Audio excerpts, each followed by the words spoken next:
haters tell us you're jealous. It's safe to 그래서 say 본격적으로 패션 사진을 찍게 되신 회사가 어디예요? 대한 패션, 대형 패션이라는 데가 있어요, 한국에. 이렇게 거기서 나오는 브랜드가 뭐 데코, 그다음에 뭐 기억하려나 ENC, ENC 알죠? 그런 브랜드인데 그때 마침 ENC라는 게 런칭을 처음 런칭을 좀 하는데 영한 브랜드잖아요, 그쵸?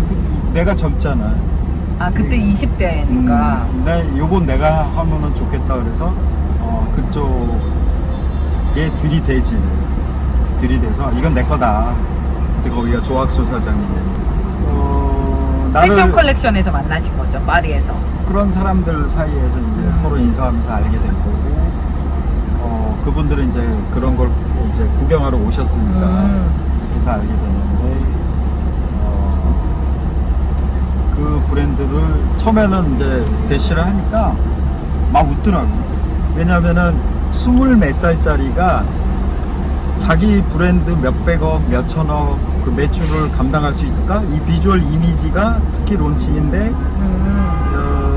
이거를 20몇 살이 해? 말이 안 돼. 적어도 40대는 돼야 되는 거 아니야? 라는 생각. 그랬는데 이제 내가 당돌하게 이건 내 거다. 달라. 근데 계속 문을 두들기니까 기회를 한번 주더라고.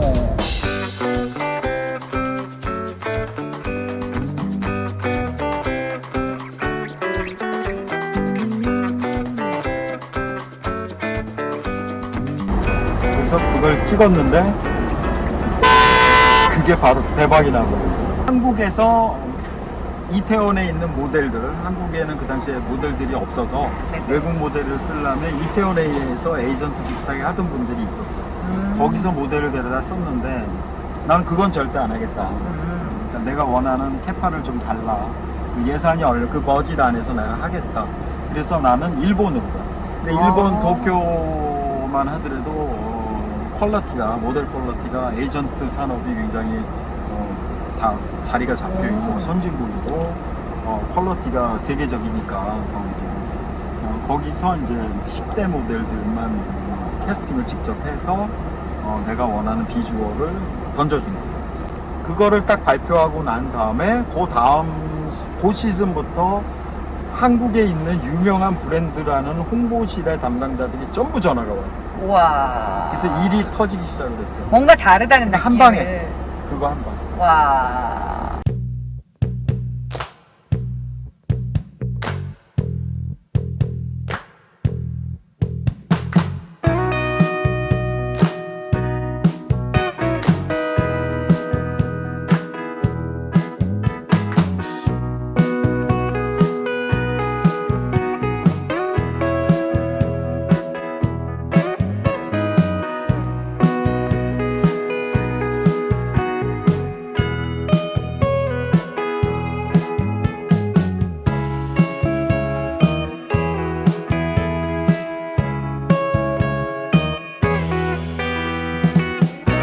그래서 그때까지는 돈만 쓰고 막 사진을 배워야 한다는 강박관념 때문에 내 돈 쓰고 막 이러고 있다가 그때까지 배운 게 헛되지 않았네요. 그 시즌부터 그렇게 됐었어요. 근데 그렇게 할 수 있었던 이유는 한국의 패션 사진을 찍는 잡지의 기자 선배들이나 아니면 충무로에 계신 분들은 슬라이드 필름이라는 걸 썼어. 마운트 껴가지고 내 망원 렌즈 큰 거 막 대포 같은 거 써서 이렇게 핀아웃 많이 되게 하면은 멋진 사진이라고 하던 시절이야, 슬라이드 필름.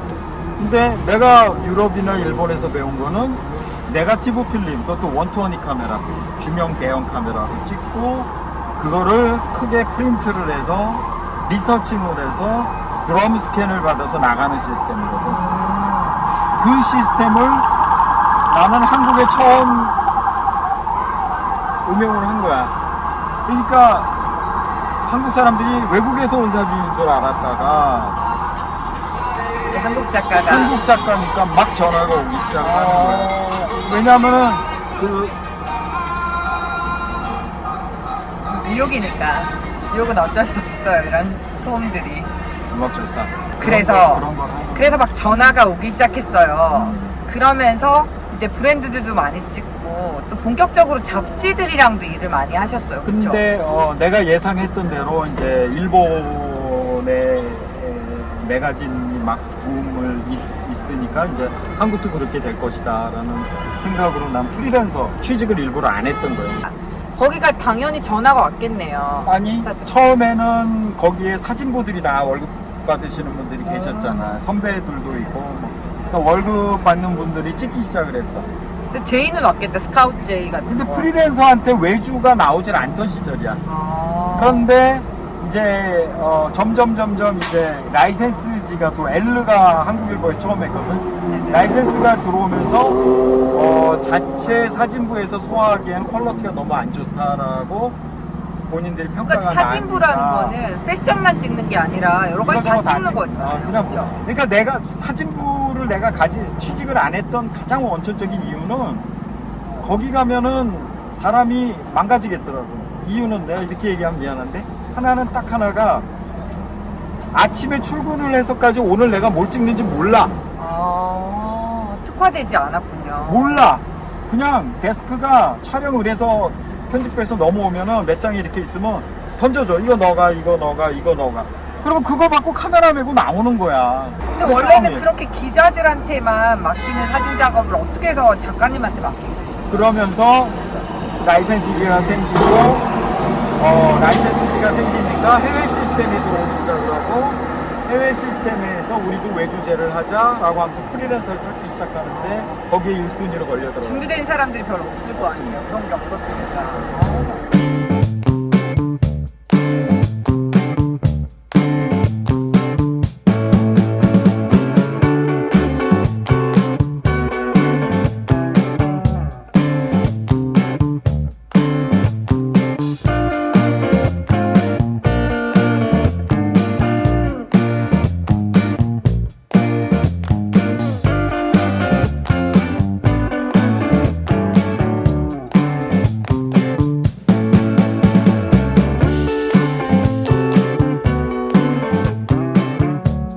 지오다노 같은 예를 보면 이제 그 사장님이 굉장히 젊으셨던 걸로 기억이 나. 회의를 하는데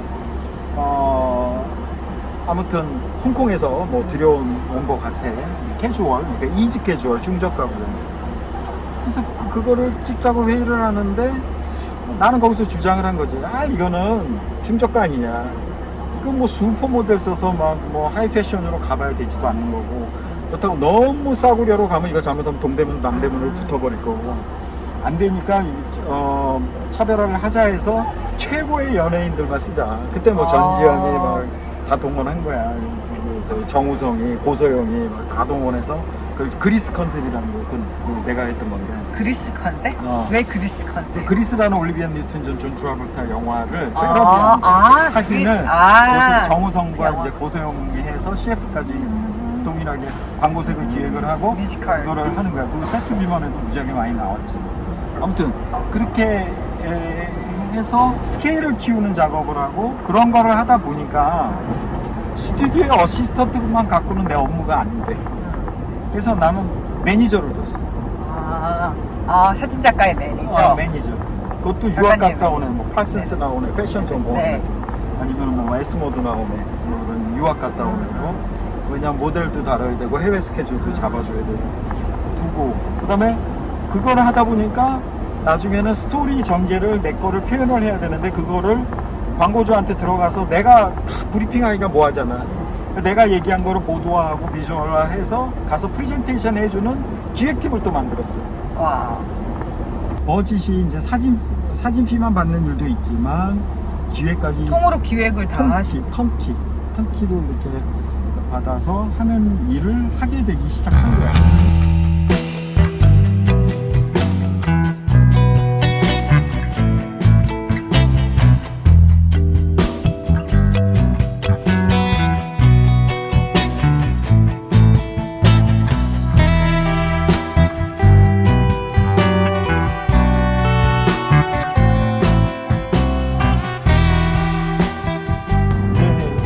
수정 작업이 많이 좋아지고 하니까 길이도 좀 늘리고 할수 있으니까. 연예인을 모델로 쓰는 그런 화보도 많이 나오고 이제 점점 그 셀러브리티의 비중이 커진 거야. 그래서 슈퍼모델, 옛날에는 모델이라는 직업은 모델들의 직업이었어요. 근데 배우들이 이제 넘어오기 시작해. 더 많은 개런티를 걸고. 그 스타 마케팅 붐이 일 때, 그래, 스타 마케팅을 나도 한번 해야 되겠다 해서 내가 그 당시에 이승연하고 애리조나 횡단을 하면서 스타 마케팅은 알리는 거잖아. 스프레드 하는 거야. 스프레드 하는 거니까 매스미디어를 써야 되겠다 그래서 연예 중계 프로를 부르지. 예전에 연예가 중계 뭐 이런 그때는 한밤이 왔는데 한밤의 TV 연예. 원스토리. 다른 거 없었어요. 그 스타 마케팅은 그 배우의 고정적인 이미지가 있기 때문에 그 테두리를 벗어날 수가 없어. 그 모델은 백지에다 도화지에 그림을 그리는 거라면 스타 마케팅의 화보 작업은 정해진 캐릭터 주인공을 가지고 내가 이야기를 만드는 거야.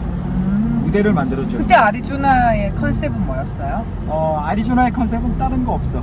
이승연의 그때 상황이 좀 어려움을 이겨내는 게 필요했던 시기야.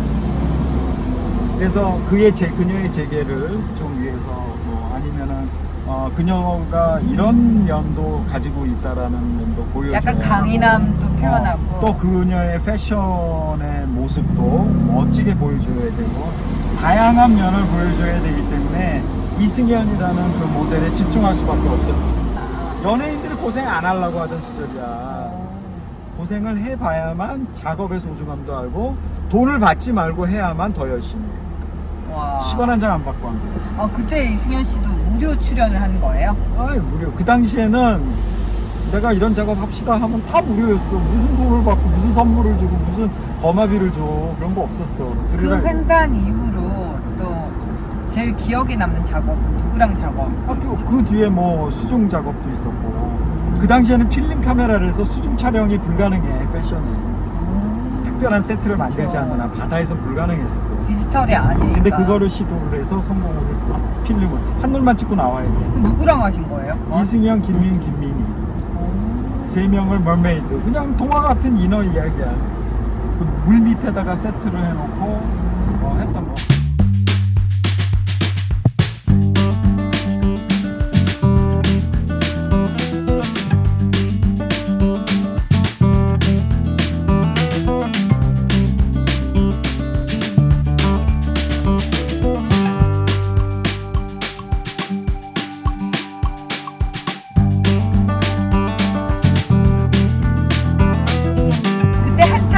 하실 때 또 딱 접고 미국을 오실 생각을 하셨어요? 내가 딱 세팅한 다음에 성공의 가두를 달릴 때 딱 곡비를 잡은 자신감이 생긴 뒤에 난 요렇게 바짝 일을 해서 40살이 되면 파리로 갈 것이다. 그리고 그 다음부터는 돈을 위해서 일을 하진 않겠다. 내가 하고 싶은 일을 하고 돈이 되면 좋지만 돈이 안 돼도 내가 하고 싶은 일을 하고 그리고 못 놀아본 거 놀아보고 싶다. 그 다음에 그 논다라는 게 뭐 그냥 뭐 한량같이 노는 게 아니라 그냥 뉴욕에 오면 왠지 앤디 워홀이나 그런 인생이 막 그래서 내가 여기 와서 백투스쿨을 대학원으로 했거든. 그러니까 다시 학교를 다시 그때 첫 작업이 앤디 워홀을 모델로 이퀴밸런트 작업을 했어요. 앤디 워홀을 이제 주제로 해서 패러디, 그쵸 모델들 모델로. 가지고 와. 그래서 그냥 학생이니까 너무나도 편한 거야. 학교에 하듯이 그렇게 와, 작업을 예. 했었던 기억. 또 특히 제가 좋았던 사진 중에 하나가 그 일론 머스크 어머니 마얀 머스크랑 작업하신 거잖아요. 되게 마일 머스크는 나는 그 마일 머스크가 일론 머스크 엄마인지도 몰라고 어느 날 할머니가 이메일이 왔는데 여기 뭐 포토그래퍼가 수만 명의 에이전트에 등록돼 있으니까 여긴 포토그래퍼의 천국이지. 모델들의 천국이고 그러니까 그 많은 모델과 포토그래퍼들을 찾았는데 눈에 띄는 사람이 몇 명 있었다. 그 중에 네가 하나인데 내가 작업을 할 수 있는 기회가 있을 수 있겠냐. 근데 자기를 앨런 머스크의 엄마라고 얘기를 안 했어. 자기는 20대 모델을 했었고 30대까지 뭐 젊어서 모델을 했는데 아직 꿈이 살아있고 애들 다 키웠고 이제 할머니가 됐지만 시니어 모델로 다시 하고 싶고 꿈이 있다. 내가 마음에 든다면 연락을 주길 바란다라는 이메일이 있었고 거기에 이제 마사그람이라는 현대 무용가, 그 사람을 서바이벌, 리버스 시키는 게 좋을 것 같다라는 생각에, 그러니까 마디워크를 하자. 처음에 이제 마디워크를 해서 입었어요. 그러다 보니까 마사그람하고의 역할을 해줄 모델을 찾다 보니까 그 할머니가 생각이 나는 거예요. 그래서 연락을 했어. 그랬더니 다이렉트 DM으로 연락을 했더니 바로 답이 오는 거야. 와. 우리 엄마가 무용수였어.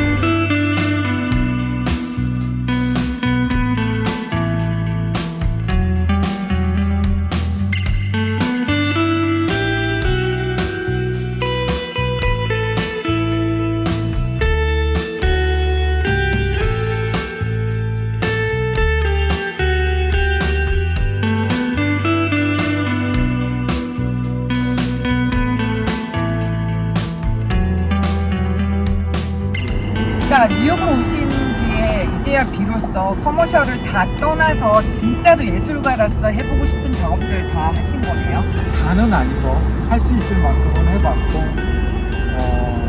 도전도 해봤고 깨닫기도. 그러니까 여기 와서 또 하루하루가 깨닫는 거야. 내가 알고 있었던 뉴욕이 또 아니야. 살아보는 거야. 그렇게 지금도 이제 나이에 맞게끔 지금도 배울 게 많은 것 같아. 모르는 게 더 많은 것 같아.